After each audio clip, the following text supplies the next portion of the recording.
Are we good to go? All right, good morning, everybody. If you haven't already, make sure you sign in on the sheet over here on my left, your right, and we'll go ahead and get started.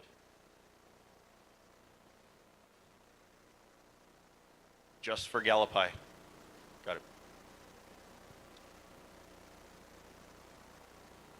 All right, good morning, everybody. For those of you that don't know me, my name is James Mariano. I'm the elected sheriff for McKinley County. I've been in law enforcement for 25 years, and we've been doing ALICE or active shooter training together as a district and sheriff's office for the last 7 years. So for those of you who have not been through this before, some of the information will be new.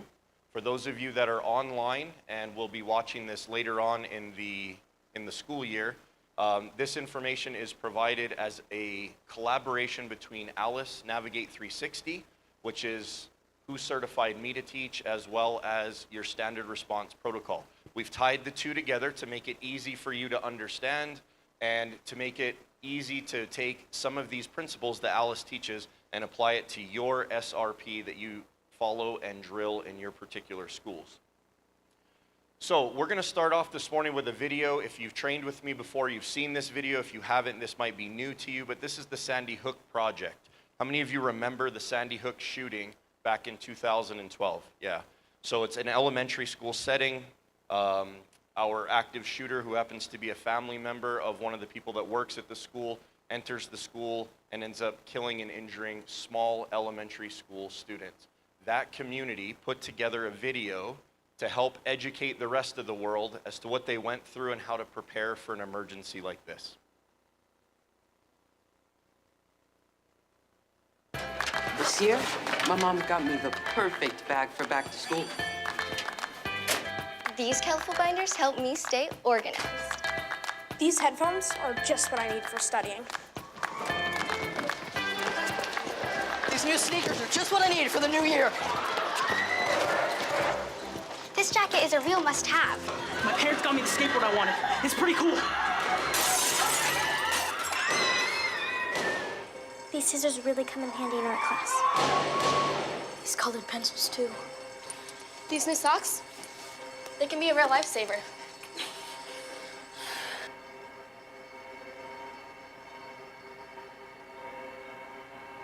I finally got my own phone to stay in touch with my mom.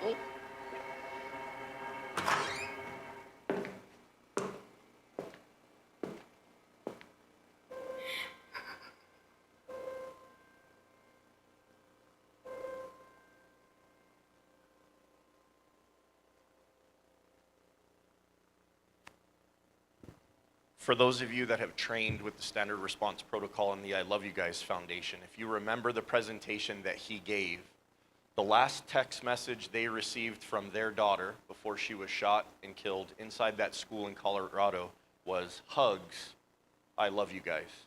The Sandy Hook Project had no idea that that would occur 8-9 years later after they made this particular video, and that young lady is sitting in a bathroom trying to send out one last text message before the bad guy gets to her. We've used this video for the last 5 or 6 years as a starter to each semester. Whether we're training with Gallup McKinley County, the Farmington School District, or whether we're training with the Bureau of Indian Education, we use this video to get us in the right mindset as we go through these protocols. We never know when and where this is gonna happen, so we have to be prepared. We don't know which school, we don't know when it's coming to New Mexico. We're gonna go through a couple of New Mexico cases we've already done over the last 2 years, but we never know, so we have to be prepared. So Sandy Hook gave us that opportunity through a series of videos that we could watch. Now, last year I showed you guys some statistics on active shooters between 2014 and 2024. So the slide on the left-hand side of the screen, that was what I had up for you guys last year when we trained. As of yesterday, when I pulled their stats again, they pulled stats through December of 24, and since September to December of 2024, we had already increased 100 active shooters in the United States, meaning that 4 or more people were killed or injured in one of these incidents. So over 100 active shooters from September to December. We don't even have 2025 statistics yet. The reason I show you this is to let you know it is important that we train and drill it. I know this is not what you guys became teachers and staff members for, was to train for active shooters. We've got to be ready. So last year in our legislative session, they made a decision, and Darren Soland and I have talked about this over the last year. Our legislation made a decision to make it a felony to have an active shooter threat. So if someone texts, posts, or calls and threatens to shoot up a school campus or any campus for that matter, it's now a felony. Last year, this time when we did this training, it was a misdemeanor. So we did get that changed, and in doing so, we've already filed charges all around the state. We've got cases that are going. I have one case going right now. Las Cruces has 2 cases going right now on these threats. So what we want to put out there for all the staff and the students and family members, parents, everybody alike, don't repost these particular things. It's not helpful, and it doesn't communicate with each other. It's not effective communication. What we're asking you to do is call us, right? Call law enforcement so that we can look into it. What we struggle with is the technology behind this. As kids take these particular posts and they edit them and they remove the username and they continue to repost them on social media platforms, it could take me hours, days, weeks to get right back to the person who actually posted it. So don't repost it, report it. We do have technology available to us that helps us to pull these particular posts and try to get it back to the originator, whoever made that post, and then that's a criminal offense.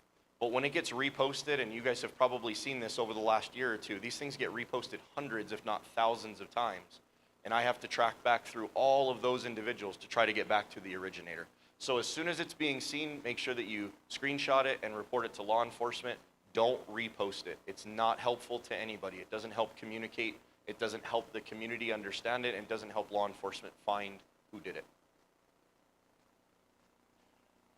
So this particular, 2 students were arrested for making the school shooting threat, and this was down south, and the arrests were made even though they were juveniles because the threats are not acceptable in the state of New Mexico. We also had one that happened here recently. This wasn't a school campus, but this was a social media post. It was picked up in the state of Ohio. The FBI office contacted our local FBI office and said, hey, this individual is in your community. Can you help us locate that individual? So after an interview was performed with FBI and the McKinley County Sheriff's Office, an arrest was made. So it can be done. We do have the technology to trace it back. As long as you guys can get the information to us sooner than later, we can do something about it. So for those of you who have trained with me over the last couple of years, you might remember that ALICE is an acronym that stands for Alert, Lockdown, Inform, Counter, and Evacuate. We're going to go through each one of those components today. We're going to talk about in depth what you can do to communicate with each other, how you can be aware of your situation, and how you can have a protocol in place to keep you, your students, and other staff members safe at your individual campuses. We're going to break this up into 2 sections. The first one's going to be situational awareness, what we should be looking for and what we do with that information when we find it. And then the second part will be your protocols. We'll go over the standard response protocol, and then we'll go over to how to implement them. If we say secure, what does it mean? What does it look like for you inside your particular school? And when we say lockdown, what does it mean? And we're going to talk a lot about the difference between the two. You say lockdown, and it should have been secure, you're going to see in these protocols how you're going to end up panicking your staff, and you're going to end up panicking students. We have to make sure that we use the right protocols. So let's get into the situational awareness side of things. If you look at this particular slide, this photograph, the first thing I want you to notice is how many people are looking at or holding a cell phone. Of those people holding a cell phone, how many of them are smiling or have a happy look on their face? How long did it take each one of you to realize one of the people in the crowd is holding a gun? This is what's happening. When we're not aware of our surroundings, when we've got our earbuds in, when we're playing with our cell phones, when we're busy on our laptops, we stop paying attention to what's going on around us. In this particular photograph, you can clearly see that there are people happy about who they're meeting and who they're listening to and have no idea what's going on around them. Because 3 people to their left, there's a man holding a gun, getting ready to try to kill that crowd. So we have to be alert and pay attention to our surroundings. And the way that we do that is how we perceive our environment, how we're looking around, what we're doing, and the other thing is what we're doing with that information. How do we comprehend it? If I see something that doesn't look right, I shouldn't be like, that didn't look right, and then just walk off.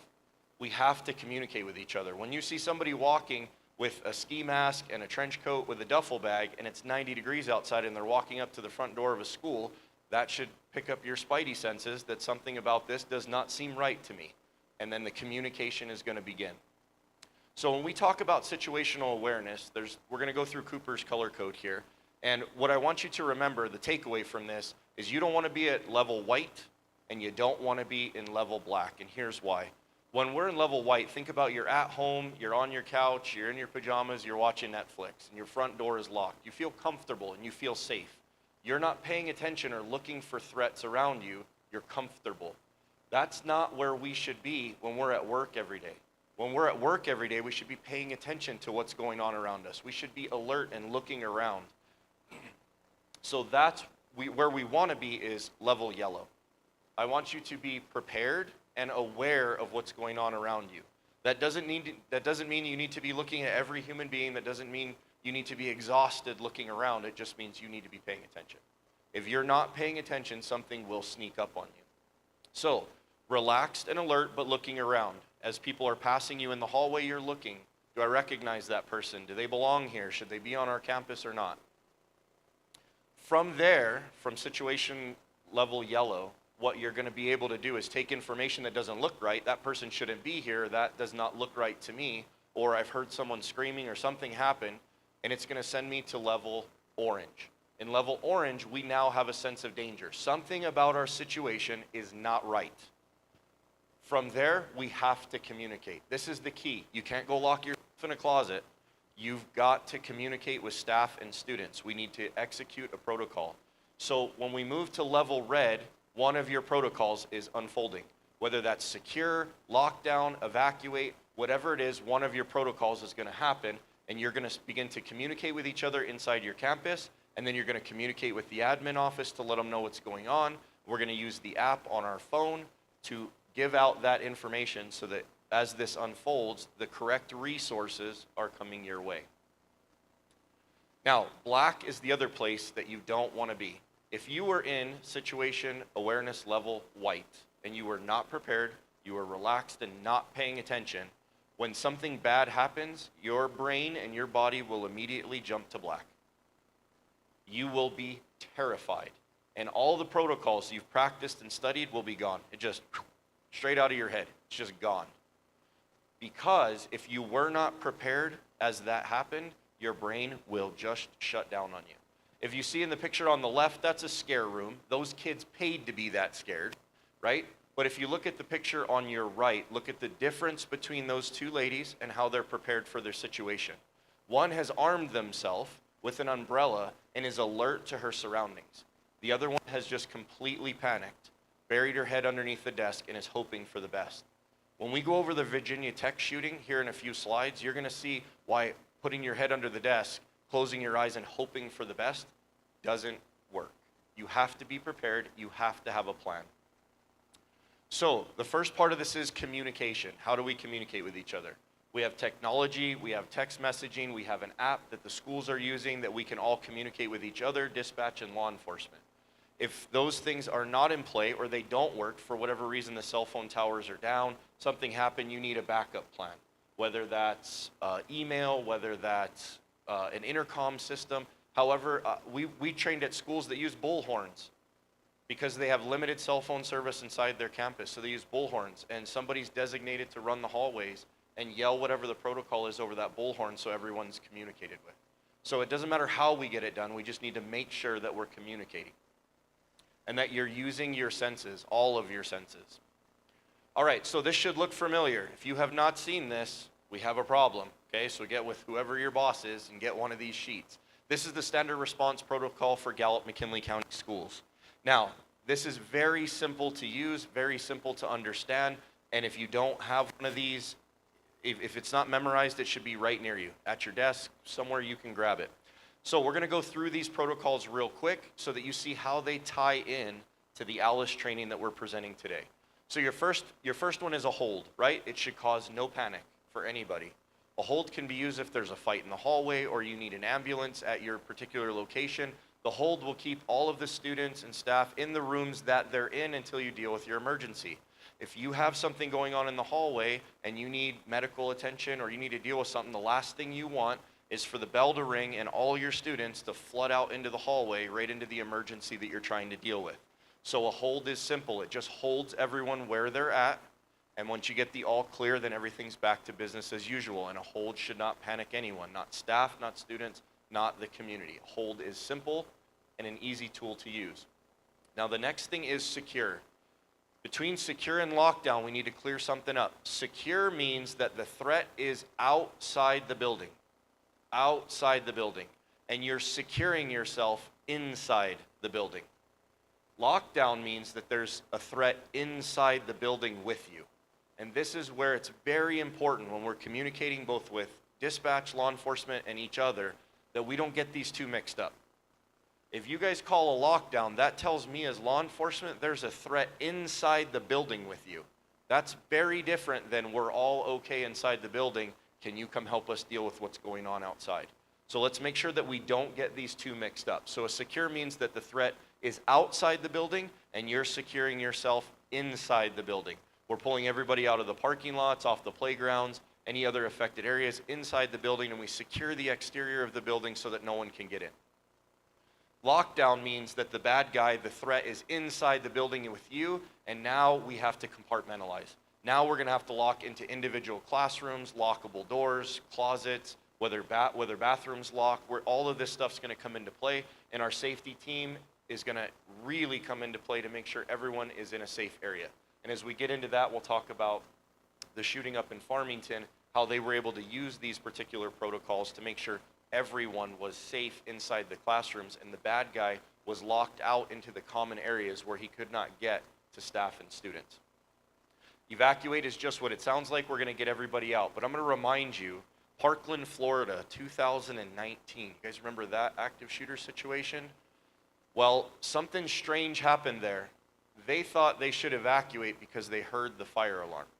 So you guys know when you practice your fire drills, when the fire alarm goes off, we get everyone outside the building. Well, in Parkland, Florida, the bad guy made his way to the second floor of a staircase and busted out a window. When the fire alarm went off, where do you suppose everyone went? Outside. Our bad guy was perched in a sniper perch waiting for everyone to flood out. He began to shoot, kill, and injure people that were coming out of the school in the parking lot, the street, and the adjacent sidewalks. So when we are evacuating, I want you to use your senses. We're gonna heighten our situational awareness. If I hear the fire alarm and I'm getting ready to leave with all my students, and I swing open a door and there's people yelling and screaming and running from something outside, or I hear gunfire, we're not evacuating, right? We're gonna scrap that protocol, we're gonna pull back inside, and we're gonna secure ourselves inside the building. But you cannot take these fire drills lightly when it comes to getting people out. And you never have everyone just run outside, right? It needs to be neat and orderly, and you gotta have a way to be able to recall them. So if I realize there's a threat outside, how do I get them back in with me? So we've seen anything from the teachers are the first ones to open the door, check their surroundings before the students are let out, or have someone that's delegated to go out and check, make sure it's safe outside before we push everybody outside on an evacuation. So when we're evacuating, pay attention. Remember, Parkland, Florida, sometimes it's not always safe outside. And last but not least is shelter, which is normally weather related, right? If we had a hailstorm or a lightning storm and wanted to get everybody inside, just hold them inside until it passes, we would use shelter. So shelter, hold, there is no reason for alarm. We're just controlling the situation. If we hear secure, lockdown, or evacuate, we really need to process the information in front of us and figure out which protocol we're gonna use and make sure we know it. Read your sheet, know what you're gonna do, remember what you practiced last time we drilled it. All right, so to recap real quick, if we have a weather-related incident, we are going to use the shelter protocol. Okay, so we're gonna shelter inside for weather-related incidents. All right, in the event that we have a fight in the hallways or we need medical attention and we don't want everyone to flush out of their classrooms and flood the emergency that we're trying to deal with, then we're gonna use the hold protocol. Now, in the event that the building's on fire, we have a gas leak, or God forbid, the building's crumbling to the ground, that's pretty simple. We are going to evacuate. We're going to get out. Now, here's where the confusion comes into play. In the event that our threat is outside the building, somebody saw someone with a gun, law enforcement called and said that they were in a vehicle pursuit in your neighborhood or there was a bank robbery, we want you to secure inside the building because the threat is outside the building. And in the event that the bad guy gets inside with you, then we're doing a lockdown. A lockdown means that we're compartmentalizing into individual classrooms. Common areas should have no people inside of it. The only ones in the common area should be law enforcement and the bad guy. All right, so make sure if you do not have one, get a copy of this particular protocol. Have it available all the time. Read it on a regular basis. And as you guys do your drills, really apply that information so you know exactly what it is you're going to do. The other thing that we've been working on, and Darren and I have been working on this for several years, so when you guys are asked to update your phone numbers and floor plans, please get on it. Make sure we've got it. Notify Darren or your administrator of who those top 3 people are, because let me tell you something, in an emergency, when I call the 721 number at your school, no one's answering it. There's no one in the front office during an emergency. They've all gone somewhere else. So we need those cell phone numbers of the top 3, 4, give us 5, I don't care. Give us cell phone numbers so we can get a hold of you. When we had the Tohatchi incident, this is how we worked this. When we called the front desk numbers, no one answered, right? There was no one in there. But we were able to get a hold of people via their cell phone and find out what was going on, get real-time information, real-time updates so we could create a plan. So when you're asked to update these sheets, please make sure that they're accurate, that they are being submitted in a timely fashion. And then floor plans are very helpful for our guys. We have them loaded into CADs, and all of our supervisors have books full of your floor plans. Floor plans can be complicated. Sometimes we'll go to schools that we've never been in before, or that school's been remodeled and we just haven't run it before. Or someone will call and say, hey, we're locked in the Peshlikai room. I don't have any idea where that's at, right? So we're just running around hoping it's labeled on the door somewhere. Or you say we're in room 201. Well, that's great. Motels, 100 on the bottom floor, 200 on the second, 300 on the third. We get there and it's a 1-story building. I don't know where 200's at. So the floor plans are very helpful to law enforcement to make sure we can get to you where you're at. All right, let's talk about the communication element, and we'll wrap up communication and move on to the next thing. So the first thing I need you guys to remember is we never use code words, right? So back in the day when we first started training this, some schools had code words for what a bad guy was. One of them I remember like it was yesterday because it was purple people eater. There's a purple people eater in the gym. Well, guess what? Nobody knew what that meant, right? Nobody knew what that meant. Parents didn't know what it meant. Imagine hearing there's a purple people eater when you're at a football game or a basketball game. I don't know what that means. So what did everybody do? Nothing, right? Because we don't know what it means. So using code words is not helpful. And honestly, what we've learned statistically, use plain English, it won't help the bad guy at all. The bad guy's not learning what you're doing. The better you communicate with each other and the better you unfold your protocol and plan, the better it is, and the worse off the bad guy is. As a matter of fact, statistics show that when you communicate with each other and have a protocol inside your building, it panics the bad guy. It elevates their plan, it elevates their sense of awareness, and they end up falling apart at the seams. Whatever their plan was falls apart, because what they expected from you when they got there was fear and panic, and for all of you to huddle in a ball together and they just be able to open fire. When they can't find you, they panic. When you have a plan, they panic. When you're communicating and they can't get to you, they panic. So that's all good things.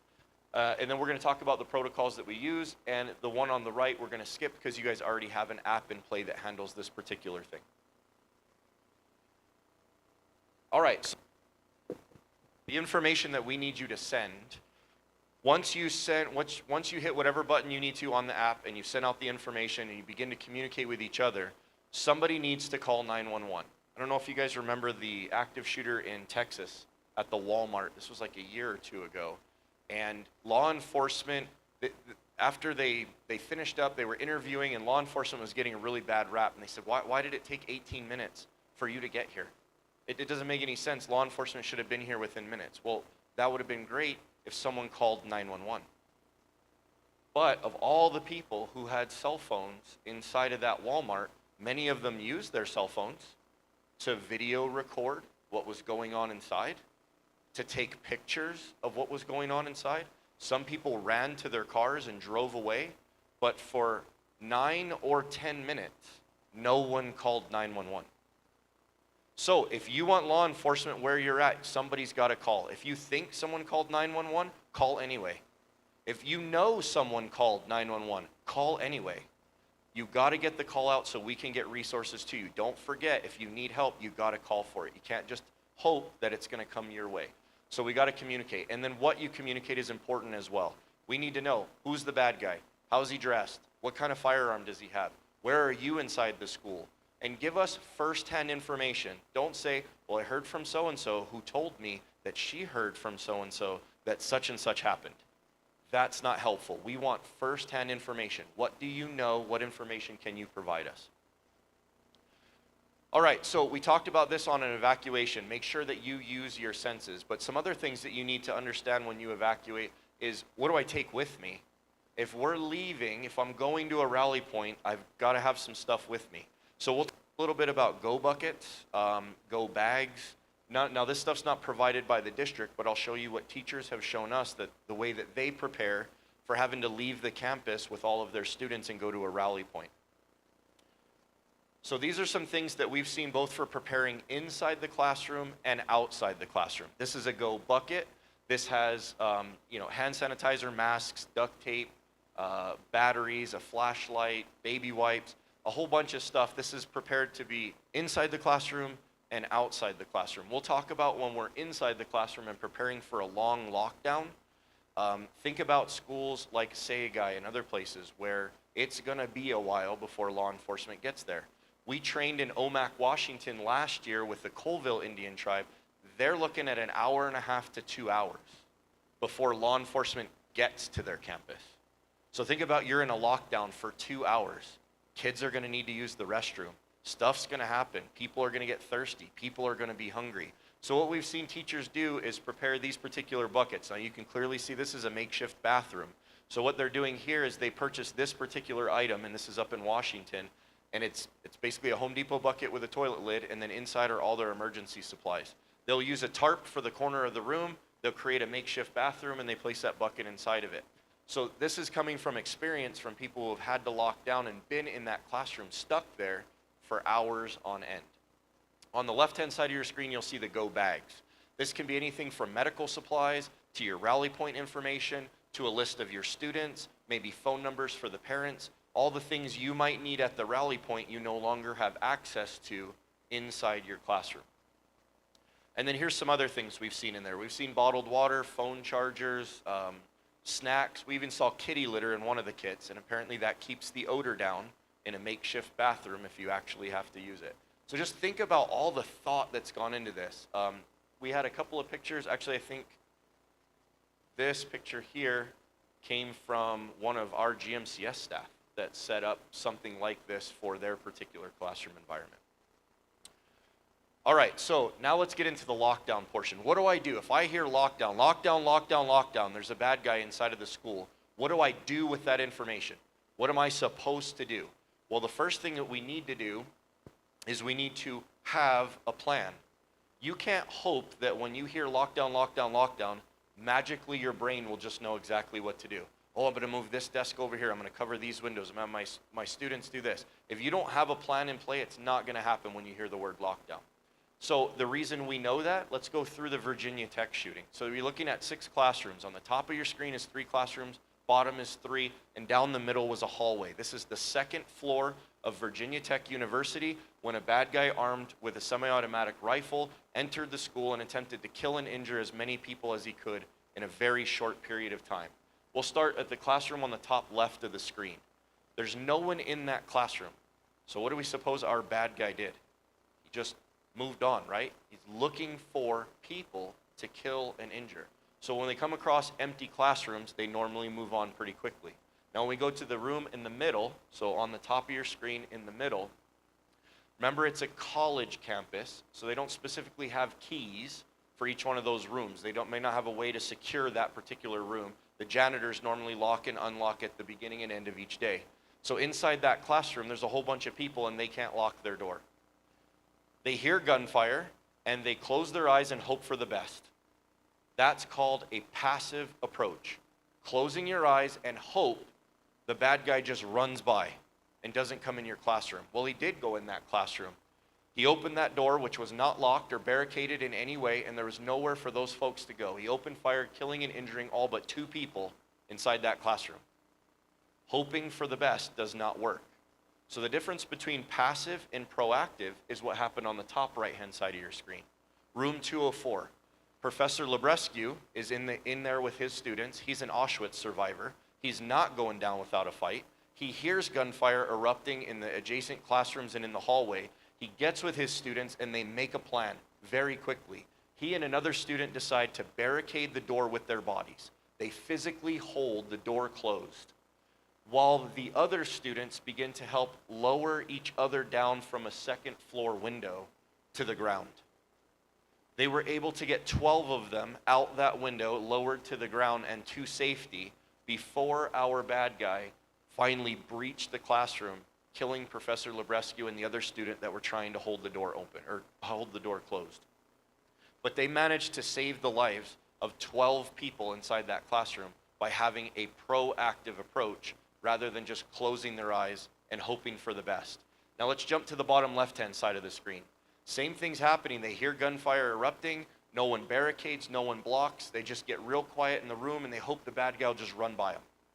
Well, the bad guy opens the door and finds them, ends up killing and injuring all but 1 person inside that room. Now we can see from the 2 rooms that we've looked at that this passive approach is not working.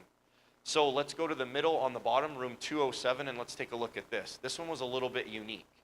Inside this particular classroom, they heard the gunfire. They tried to get barricaded in. They had the door closed. And all of a sudden they hear, "Let me in. Please let me in. Please let me in." Well, they recognized the voice. It was someone they knew, their student. And they thought to themselves, we should let that person in. So they opened the door and tried to yank that student in. Well, the bad guy heard the commotion, heard the knock, heard the exchange of voice, turns around, sees that student, and opens fire, killing that student, and his lifeless body falls in between the door jamb and the door, and now they can't get the door closed again. So the bad guy gets inside their room, killing and injuring all but 2 people inside of there, and that's when the 2 people left standing decide we should barricade the door with the furniture inside the room. When should they have made the decision to barricade? The minute they heard shots fired. That's when they should have barricaded that room. Each one of these should have done that. With no barricades in place, the bad guy was able to openly walk all through these classrooms, opening fire. Now, room 205, bottom left-hand corner of your screen. Heard gunfire, used the furniture inside the room, completely barricaded the door. Bad guy tries to get in and cannot. He moves on, saving the life of everyone inside that classroom. So simply put, I'm teaching you that passive doesn't work, but proactive works every time. That's just 6 rooms in one active shooter scenario. We could go through hundreds of others, but when you have a plan and use a proactive approach and barricade your door to keep the bad guy out, statistics say and show that that bad guy will likely pass by you. All right, so the first thing you need to do when we're doing a lockdown is you need to control the doors and windows of your room.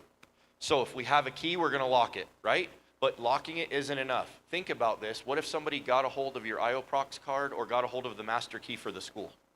Then locking the door isn't enough. So we always wanna go one more step behind locking it. So once we get it locked, then we're gonna try to barricade it using something in there. And we'll walk through a couple of ways that you can do that. You can use desks, tables, chairs. When we were training in Phoenix with one of their school districts, we were inside, so we locked a bunch of the staff inside of a small nurse's station. We told them, you have 30 seconds, come up with something. What are you gonna do to lock this door so the bad guy can't get in? And a couple of us instructors were in there with them. They pulled a shoelace from their shoe and a crutch from the nurse's station and a chair. That was what they had. Those are 3 items.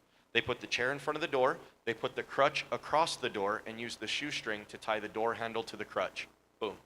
3 items, all available, and they were completely locked in. The bad guy couldn't make entry. So when you go back to your classroom or your school or the area and you work, I want you to take a look at what's around. What would I use to barricade and lock this particular door if I had to, and could I do it in a hurry?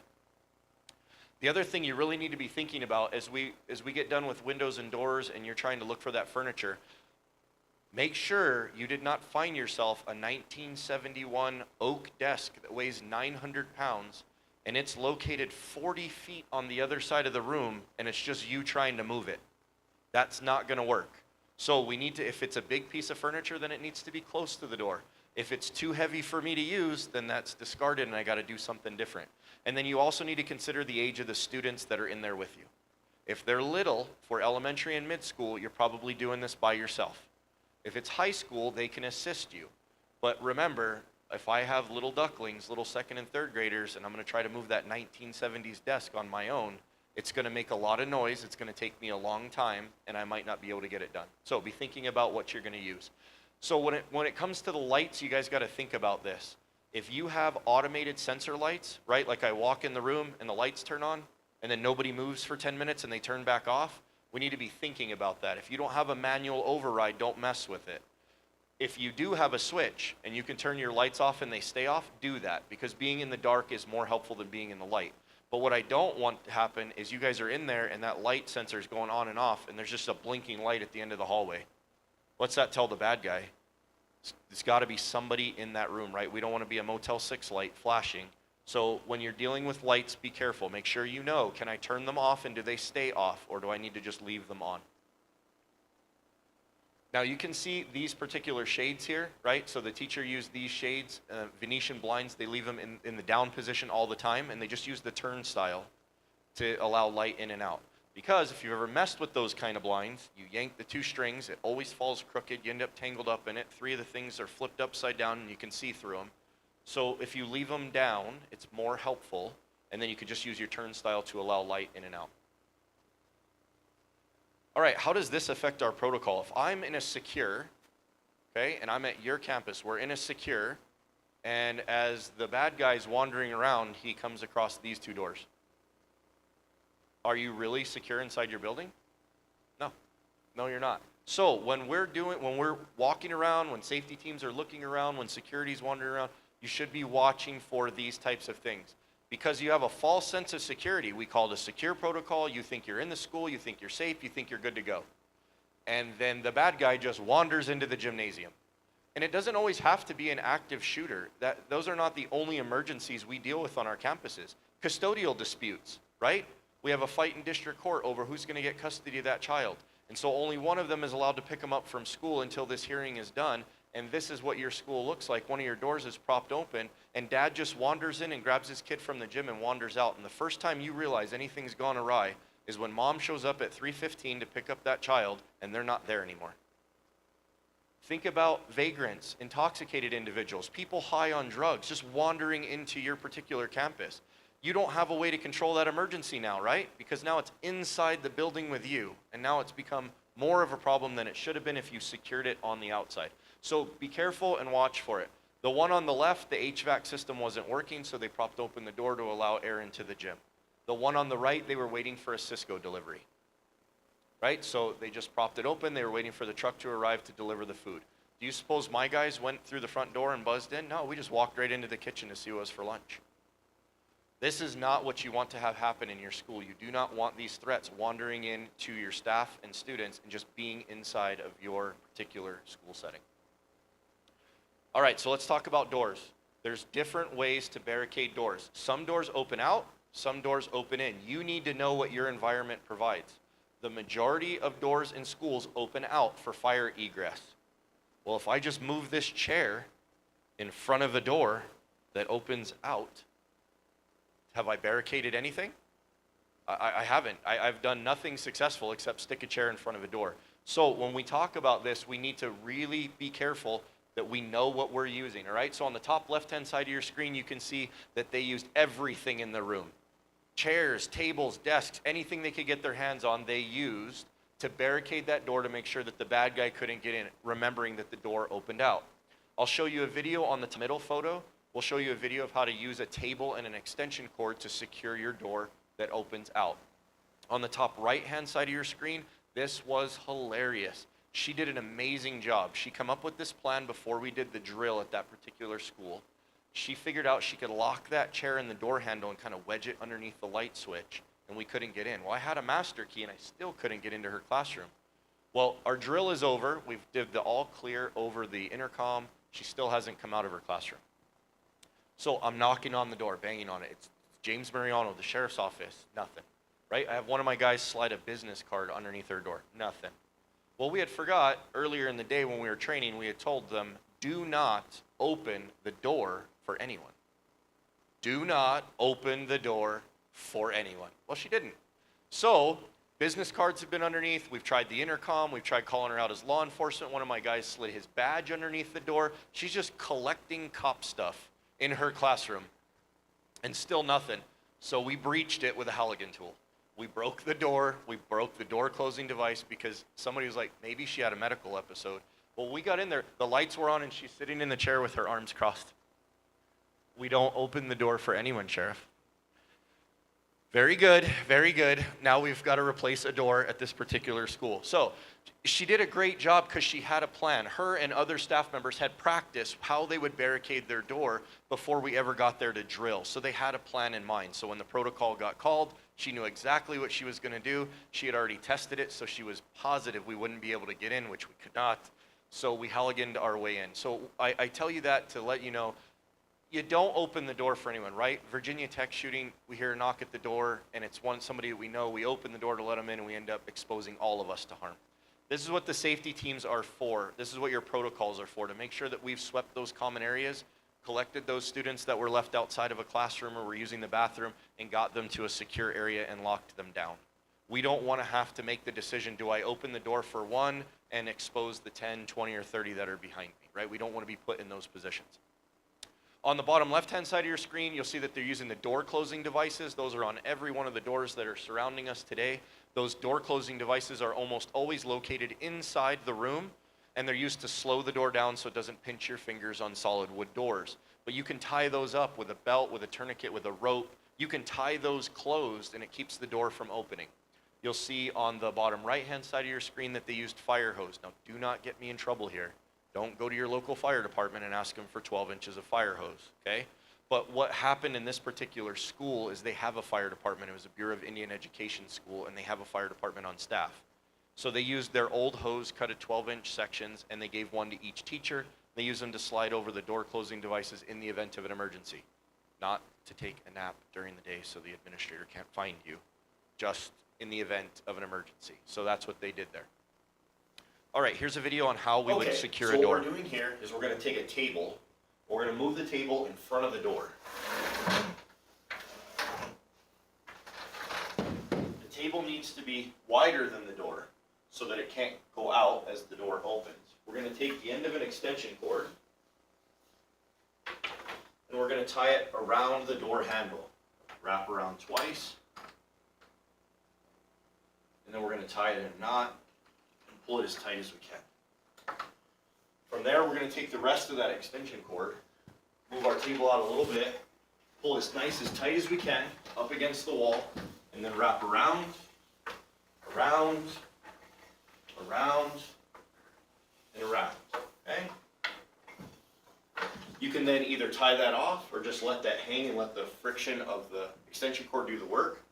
And what this should do is, even if they have a master key, it's going to make this door handle very difficult to turn, and even if they can turn it, we're only going to get about an inch of open.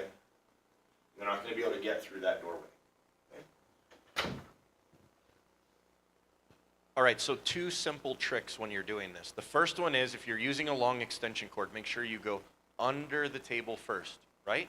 If I go over the table with extension cord and wrap it, what happens when I yank on the door? Yep. The table legs are going to fly up and the door's going to fly open. So we learned that the hard way doing a demonstration at UNM with their students. We tied it the wrong way. The bad guy yanked and whoo, the whole table just fell over and the bad guy walked in and we were a little embarrassed. So we now know. Now, what if you don't have a long extension cord? You can use something short. Okay, so you could use shoestrings tied together. You could use a short extension cord and just tie it to the leg of the table. So put the table in the same position and just tie off to the leg of the table. We'll keep the door from opening. All right, so I have to say this, and this is easier for you guys than it might be for other campuses because you may not have access to these things. But per Alice, per fire code, I have to tell you guys, these particular items cannot be used for active shooter style situations. They're permanently installed, and the fire department will not approve that at all, okay? So if you have anything like this that's on one of your campuses and you get a fire inspection, the fire department says you have to take it down, that's why. It's just not approved by fire code. The other things I showed you, like barricading or tying tying up your door handle. Hold on, let me see if I can find it. Okay, so these particular things, they are approved. You can do this in the event of an emergency.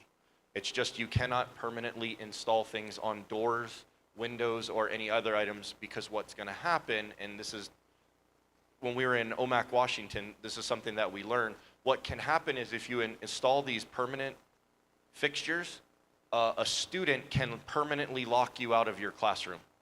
Your key doesn't work, nothing works, right? So you leave, you just walk out for a second, and one of the students grabs one of these devices and puts them in play. Now they are locked, effectively locked inside of that classroom, and you can't get to them, and you have to physically breach the classroom. So that's why they're not approved. All right, so what do I do when I'm inside that room, right? I've secured my windows, my doors, we've used something to barricade, and now what do? Do I just stand there and stare at the door and wait? No. We're going to spread out within the room, okay? We don't all want to huddle in a ball. We're going to spread out within the room. We're going to arm ourselves with anything we got, tape dispensers, staplers, any item that's heavy that we can throw at the bad guy in the event that they get into your classroom. All right? The other thing we're going to do is we're going to remember somebody needs to call 911. Never assume somebody else did it. We're going to make that phone call ourselves. And then locate your go bucket if that's something that you have, or any items that you may have, and then make sure that your classroom is ready and prepared for a long lockdown. You need to be quiet in there. This should not be business as usual. So when you're practicing a lockdown, don't lock your door, turn off your lights, barricade the whole thing, and then have a conversation about what we did last Saturday. Okay, that's not how that works. It should be dead quiet in there. There should be no noise. When the bad guy is passing that classroom, whether slow or fast, there should be no evidence at all that there's anyone inside of that classroom. Now, in the event that our secure didn't work, right? So secure meant our threat was outside the building. We got the whole thing secure, and somehow our bad guy breaches. Now, remember we talked about Uvalde. Last year we went in depth on Uvalde. The bad guy got in through an unlocked door on the exterior of the building. He didn't have to shoot his way in. He didn't have to break his way in. He just walked in an open door. And during the aftermath of that, they learned that 3 doors were unlocked on the exterior of the building. 3. So there's 3 places he could have just walked right into the school. Remember this, when we are in a secure, the entire exterior, windows and doors, need to be locked. Otherwise, we're not in a secure, okay? So if our secure fails and the bad guy gets in with us, then we're gonna lock down. We're gonna get into individual classrooms and areas where we can lock and barricade the door and try to keep the threat outside in the common areas like the hallways, the cafeteria, the gymnasium, while we are secured inside of our individual classrooms locked down. Now, if our lockdown fails and the bad guy gets inside your classroom, we're going to talk about some counter strategies, because it's not the end of the fight. Just because they got in your classroom doesn't mean we give up. So let's talk about some things that we can do inside the classroom to try to fight against the bad guy. Remember, we're not armed, right? Bad guy's armed with a firearm, we're not. We can still win that particular war. And the way that we're gonna do that is we're gonna use distraction techniques, and we're gonna control the bad guy. But we're gonna use something called the OODA loop to get it done. Okay, we're gonna use something called the OODA loop, which stands for observe, orient, decide, and act. So what the OODA loop does is it effectively, a bad guy can't do 2 things at once. None of us can actually do 2 things at once. The brain can only process so much information at one time. The other thing is by distracting, we throw off whatever their plan was, okay? So think about this. If I threw something at you, right, we're just standing there talking, and I throw something at you, think about your bodily reaction. You're most likely gonna close your eyes, you're probably gonna put your hands up to try to protect it, and you'll most likely move your head. That is instinct. We know that's going to happen every time we do that until they're no longer surprised. So if I say, hey, catch, and you're prepared and I throw something to you, you won't have that reaction. But if you didn't know it was coming, you're gonna have that reaction. It's instinct. We're gonna use that instinct to take advantage of the bad guy. All right, so Dom, where'd you go? Come on up here. I picked a volunteer before we started. That's what you get for getting here early. That was your fault.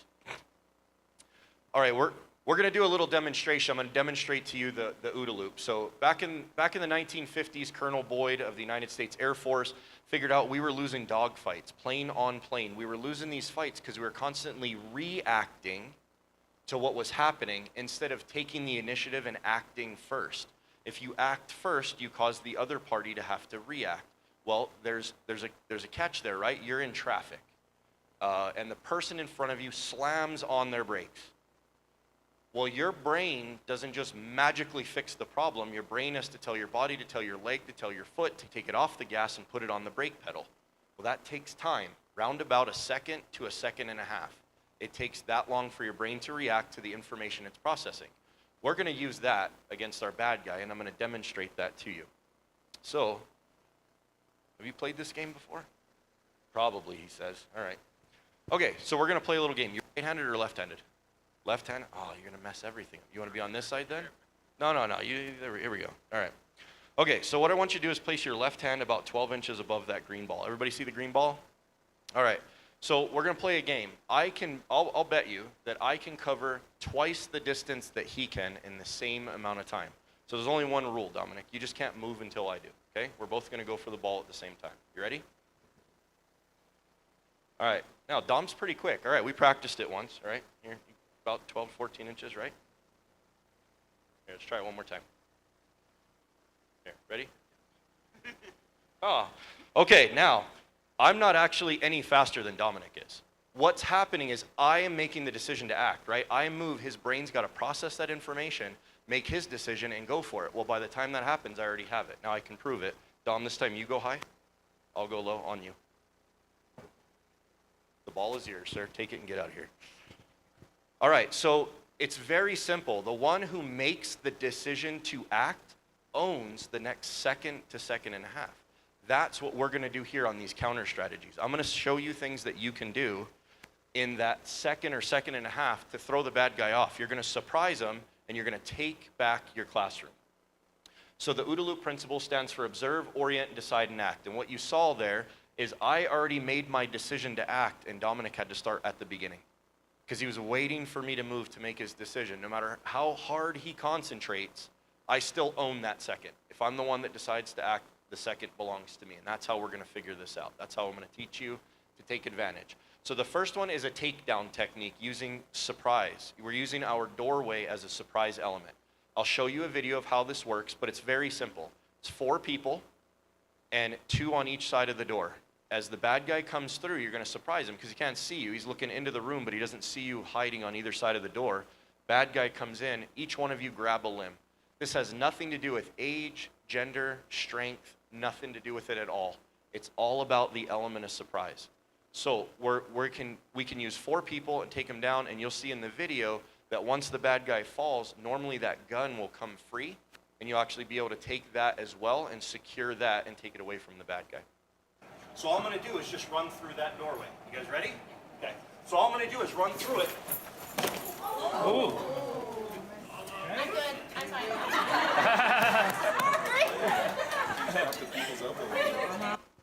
All right, so you can see she missed the mat, right? That's why everybody was laughing. We used the blue mat as a pretend door. So if you imagine it being a door frame, all they had to do is as I ran through with the rifle, they just grab a limb and everybody goes down to the ground together. It's a very effective technique. There was no practicing involved, nothing. We went in, so before COVID, we used to come to each one of your schools and we would go through a PowerPoint presentation, and then we'd work on some of these drills together so that staff learned how to work together to take down a bad guy. Now you saw she grabbed that firearm. As soon as I went down, we have this instinct, and it's called saving face, right? So we have an instinct about saving face, and so when I'm getting ready to hit the ground, my hands are gonna come up right in front of my face because I don't wanna hit the asphalt with my nose. That's instinct. So what she did is she used that to her advantage, right? We all fall down together and the gun comes up and out. She grabs it, she takes a hold of the firearm, and she turns it around, right? So our barrel is facing up. So if we have an accidental discharge, where will the round go? Into the ceiling, right? Not into staff and students. And then she's gonna use the side of the gun that always works, the butt of the gun. So she uses this to then render me unconscious by hitting me in the head with the butt of the gun. Now, why don't I just turn it around and open fire?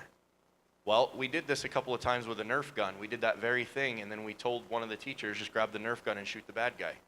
Well, the Nerf balls end up hitting teachers instead of bad guy, right? Everybody's moving around. It's a big pile of people on the floor. That's not going to work. Here's the other disadvantage to trying to use the bad guy's firearm against them.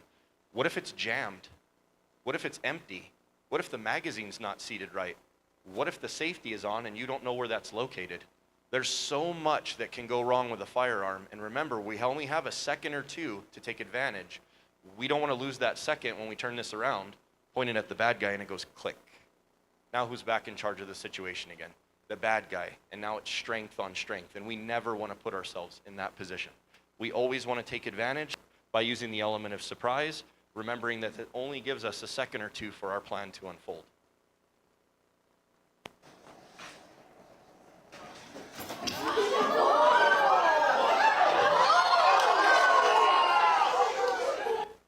All right, now our pretend bad guy on that one, he saw one of those guys reach out from behind the wall, right? So that was not the plan. It wasn't supposed to go that way. Our group, that particular, I don't remember which school that is, but that's here in our district. And it's a big open common area. They didn't have a classroom to lock in. So we worked open area. How do we do it? You got to hide behind the wall, use the element of surprise. As the bad guy runs by, go for it. Well, you saw they missed on the first one, but they didn't give up, right? They kept going until they got control of his legs. Once they had control of his legs, he fell over. His cap gun flies 10 or 15 feet down the hallway, and they're able to secure the room. So it can be done even in open areas, even if your situation is not optimal.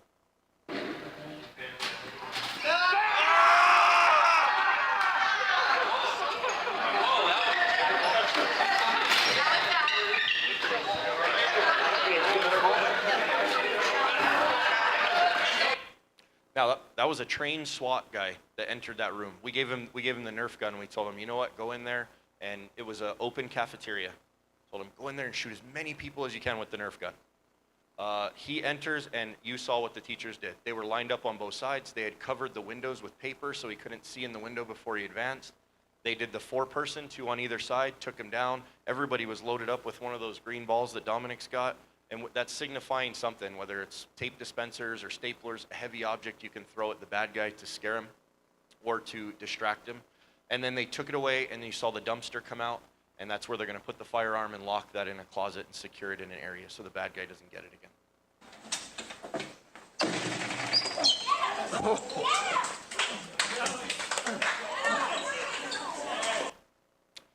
Pretty good, right? We gotta watch it one more time.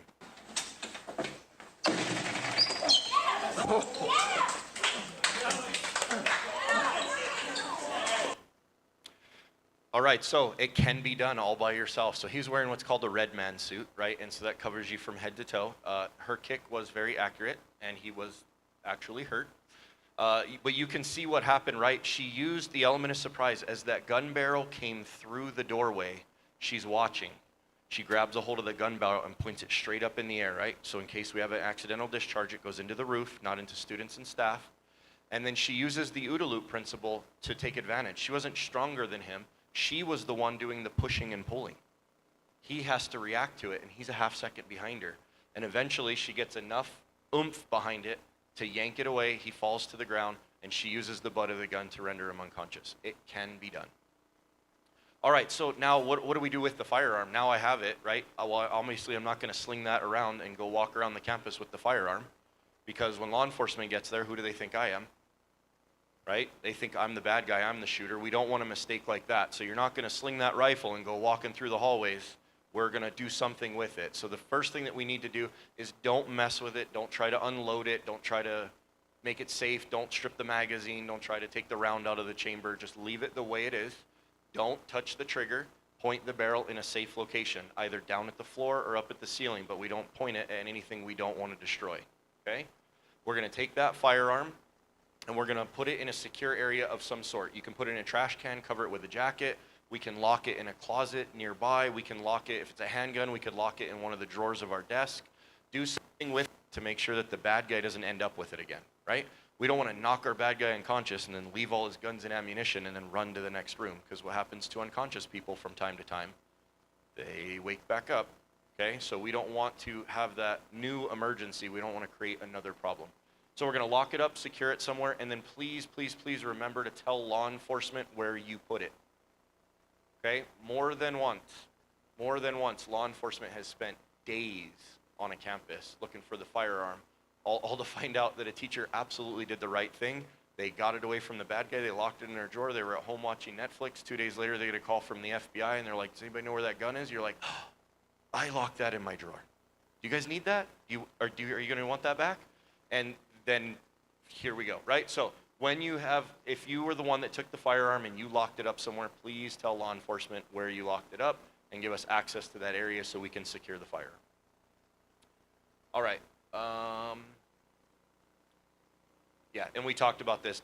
You're not going to wander around the school with this thing in your hand, right?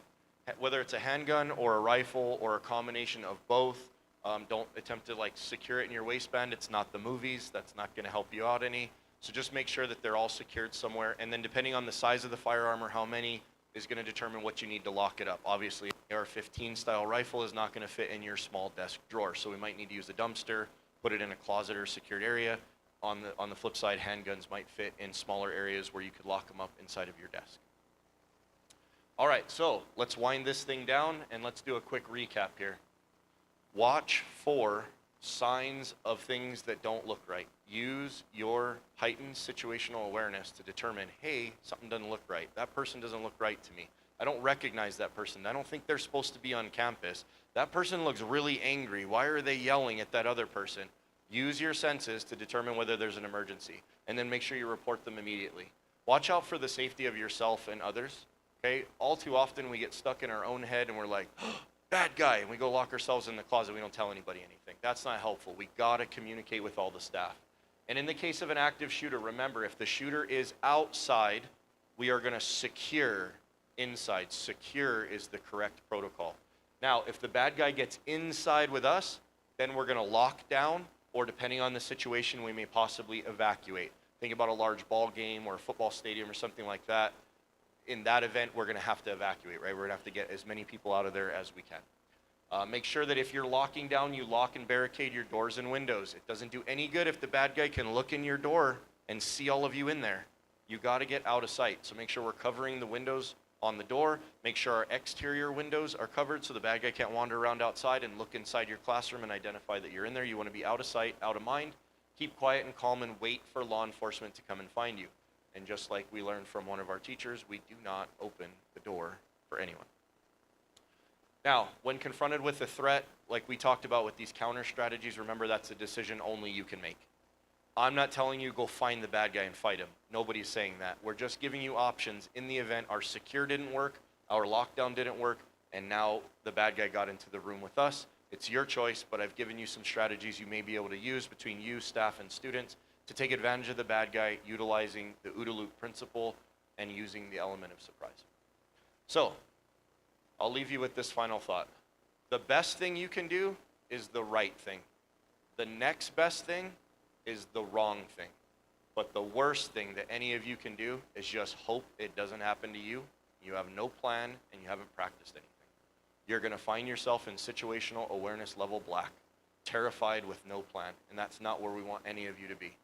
We're not trying to make heroes here, but that is what you could be. If you just have a plan, you practice it, and you take things seriously, you may find yourself a hero who saved the lives of you, your staff, and students, okay? All right, so I'm gonna cut you loose with this. We greatly appreciate all of our GMCS staff, all of the things that you do for our community. We appreciate you helping to raise our children and grandchildren and try to put them out into the world as productive members of society. So for that, from my office to you guys, we greatly appreciate everything you do. To the folks online, we appreciate you. And to anybody watching this later on in the semester, good luck to you.